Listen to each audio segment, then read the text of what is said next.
বাংলাদেশে নিয়োগের ক্ষেত্রে কোটা পদ্ধতি ছিল, পরবর্তীতে সেটা 2018 সালে এই কোটা পদ্ধতির বিষয়ে একটি কমিটি করে সরকারি কোটা পদ্ধতি প্রথম ও দ্বিতীয় শ্রেণীর চাকুরির ক্ষেত্রে বাতিল করে দেওয়া হয় এবং তৃতীয় চতুর্থ শ্রেণীর চাকুরির ক্ষেত্রে এটা বহাল থাকে। পরবর্তীতে সেটা চ্যালেঞ্জ করে একটা মামলা ফাইল করেন মহামান্য হাইকোর্ট বিভাগে। সেই মামলার শুনানি অন্তে হাইকোর্ট বিভাগ আদেশ দিয়ে তাদের পূর্ণাঙ্গ রায় প্রকাশ করা হয়নি। তাদের রায়ে বলছেন যে এটা কোটা পদ্ধতির যে বাতিলের যে প্রজ্ঞাপন সেটাকে তারা বাতিল করে দিয়েছেন। অর্থাৎ হাইকোর্টের রায়ের প্রেক্ষিতে কোটা পদ্ধতি আবার যেটা ছিল ওইটা আবার প্রচলিত হয়ে গেছে। এর বিরুদ্ধে আমরা মহামান্য সুপ্রিম কোর্টের আপিল বিভাগে আমরা একটা সিভিল মিসেলিনিয়াস পিটিশন ফাইল করি। যেহেতু এখনো জাজমেন্ট পাওয়া যায় না, এই জন্য আমরা পিটিশনটা ফাইল করতে পারিনি, আমরা মিসেলিনিয়াস পিটিশন ফাইল করেছিলাম। তো সেই মিসেলিনিয়াস পিটিশনটা কোর্টে আসছে, আজকে শুনানি হলো। তো আমরা কোর্টকে বললাম আমরা যেহেতু জাজমেন্টটা পাইনি, এখনো জাজমেন্ট না পাওয়ার প্রেক্ষিতে আমরা এটা নিয়ে আমরা কিছু কাউ করতে পারছি না, এবং যেহেতু এই কোটা পদ্ধতিটা বিলুপ্ত ছিল গত 5 বছর থেকে, সেই ক্ষেত্রে নতুন করে এখন জাজমেন্ট না পাওয়া পর্যন্ত এটাকে বন্ধ রাখার জন্য আমরা স্টে চেয়েছিলাম। তো আদালত উভয় পক্ষকে শুনানি করে ওনারা স্ট্যাটাসকো দিয়েছেন সাবজেক্ট ম্যাটারে, অর্থাৎ এখন যে অবস্থায় আছে সেই অবস্থায় থাকবে। যেই কোর্টে যেই চাকরিগুলো যেগুলো চলমান আছে সেগুলো যেই অবস্থায় ছিল সেগুলো সবই ঠিক থাকবে। এটা আর এখন এই স্ট্যাটাসকোর কারণে হাইকোর্টের রায়টা এখন আর হচ্ছে না, এখন ওনাদের স্ট্যাটাসকোটাই কার্যকর হবে, বহাল হবে। এখন যেহেতু স্ট্যাটাসকো আছে, যেগুলো ছিল এগুলো সবগুলো থাকবে।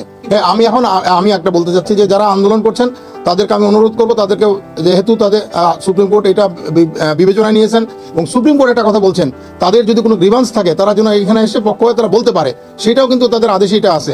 অতএব এখন আর কোনো যৌক্তিক তাদের কোনো কারণ নেই, তারা অবশ্যই এটা বন্ধ করে তাদের অবস্থানে ফিরে যাওয়া উচিত। কারণ তাদের কোনো আন্দোলন আর করার এবং জনদুর্ভোগ বাড়ানোর কোনো যৌক্তিক কারণ এখন আর নাই তাদের কাছে।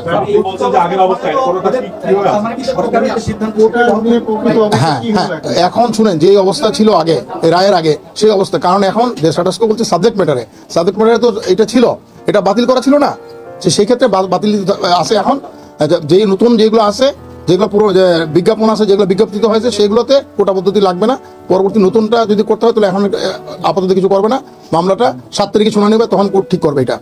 আমাদের যে জুডিশিয়াল সার্ভিস কমিশনের পরীক্ষা আছে, এছাড়া পিএসসিতে কয়েকটি পরীক্ষা আছে, এরা কিন্তু কোথাও ওই প্রজ্ঞাপনে কোটার কথা বলা নাই। সেই ক্ষেত্রে যদি এখন এই কোটাটা সিস্টেমটা যদি স্থগিত না করা হয়, তখন এই পরীক্ষাগুলো নেওয়া সম্ভব হবে না এবং চাকরি দেওয়া সম্ভব হবে না। কারণ এখানে কোনো মুক্তিযোদ্ধা হিসেবে কেউ এখানে দরখাস্ত করেনি, ওদের কোটা দেওয়ার কথাও ছিল না, সেই আরো জটিলতা সৃষ্টি হবে। এই কথাটা আমি কোর্টের ইয়েতে বলছি, এবং বলছি যে এটা সরকারের পলিসি ডিসিশন। এই কোটা রাখা না রাখাটা হচ্ছে সরকারের পলিসি ডিসিশন। এখানে আদালতের কিছু আমাদের যে সুপ্রিম কোর্টের এতদিনকার যতগুলো সিদ্ধান্ত আছে বলছে যে এটা সরকারের পলিসি ডিসিশনে আদালত কোনোভাবে হস্তক্ষেপ করতে পারে না। হ্যাঁ, আদালত যেটা বলছেন যে এর আগেও উনি বলছেন যে আমি যখন ট্রাইব্যুনালে ছিলাম সেই সময় বলছি, আমি আজকেও বলছি, সবসময় আমি এটা বলি, কোনোভাবেই আন্দোলন করে তো রায় পরিবর্তন করা যায় না। রায় পরিবর্তনটা পদ্ধতি আছে, যদি কেউ মনে করে যে এই রায়টা সঠিক হয়নি, তার যদি মনে হয়, সে তখন উচ্চতর আদালতে আসতে পারে।